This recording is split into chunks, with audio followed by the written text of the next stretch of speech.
Hello and welcome to Guns and Gear. Now recently I've had quite a few folks ask me in my real life and here on YouTube about purchasing guns for defense, and specifically purchasing a handgun to carry concealed. So I thought I would make a video and discuss a little bit about it. I'll probably make more than just one video, but I thought I would begin to talk about concealed carry a little bit and the firearms that we may choose to do that with. Okay? Now, as you see, I've placed a bunch of guns on the table again, and what I've tried to do is provide an example of guns by size category. Okay? Now, one thing that you won't see on the table is you won't see a 380 or one of those, or a 32 ACP or any 22 or anything of that nature, because I would never choose one to carry concealed. Okay, and you also see some guns that have some good size to them, and I know that some people don't want to carry a great big gun, and that's fine. Some people do.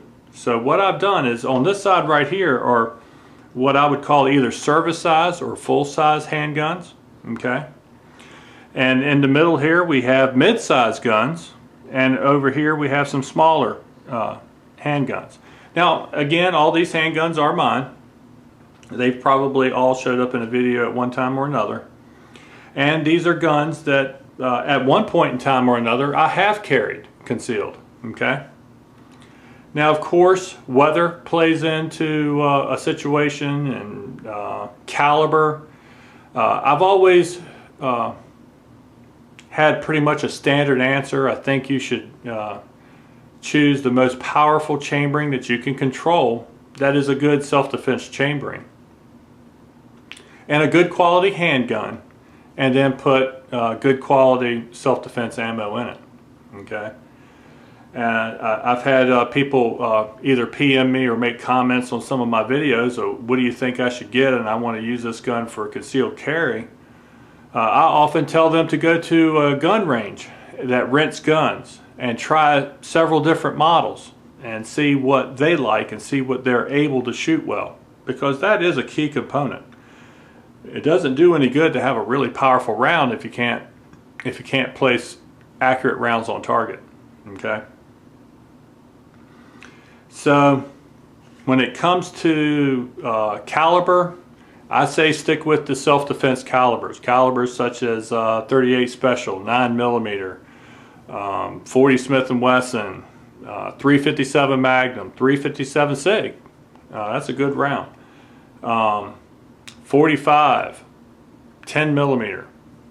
You know, some of the older cartridges like 45 Special and 45 Long Colt, if you have a suitable weapon that you would like to conceal.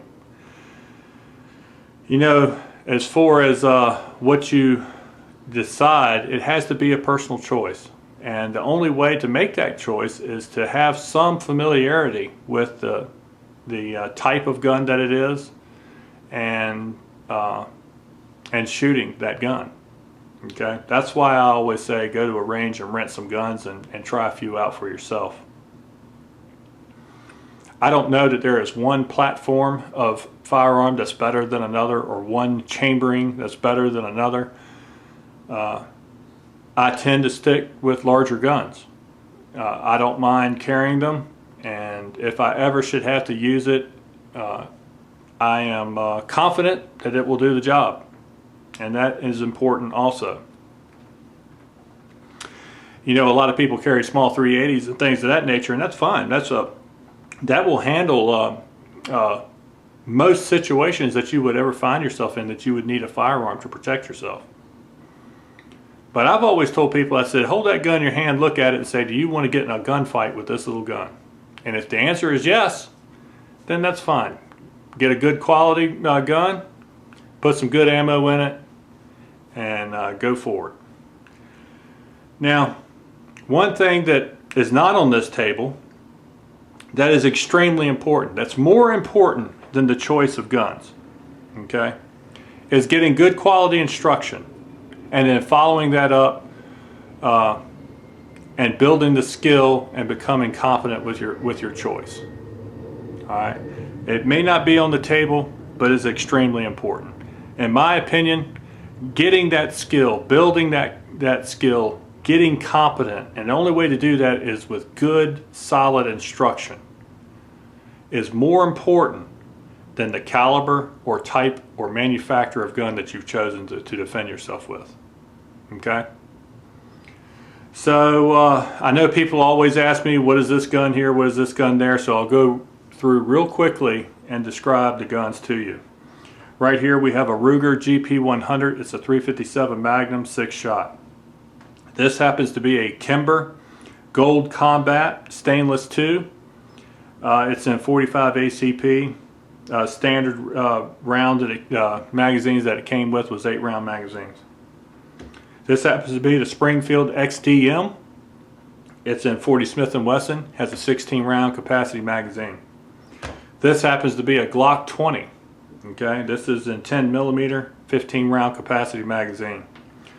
Up here in the mid-size category, we have a Smith & Wesson Model 65.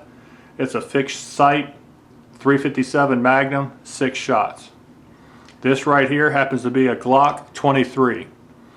And it has a 13-round capacity magazine. It's a 40 Smith & Wesson, and it happens to be my favorite Glock. People have PM'd me or asked me, what is your favorite Glock? And I would have to say that the two mid-size Glocks in 9mm and 40 Smith & Wesson are my favorites. So the Glock 23, the Glock 19, they're usually my choices right there. In my opinion, as far as the Glock line of handguns go, man, they just hit a sweet spot for his carrying and for his shooting. Next here is a gun that I carry quite a bit. This is a Smith & Wesson M P 45 Compact. It has 8-round capacity magazine. This is the Sig Sauer P229. It's also in 40 Smith & Wesson. Has 12-round capacity magazine.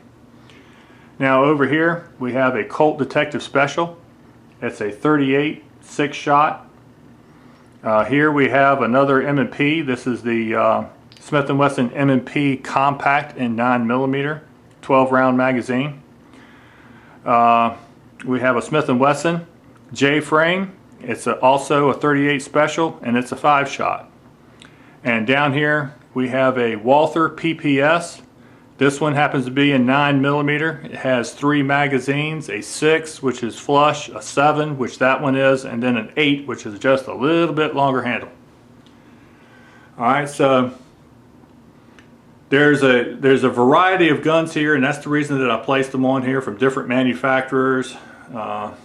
Didn't have enough room to put everything. This is not an exhaustive list by any means. It's not even an exhaustive list of my choices.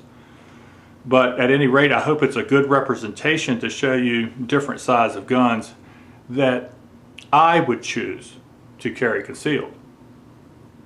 Okay?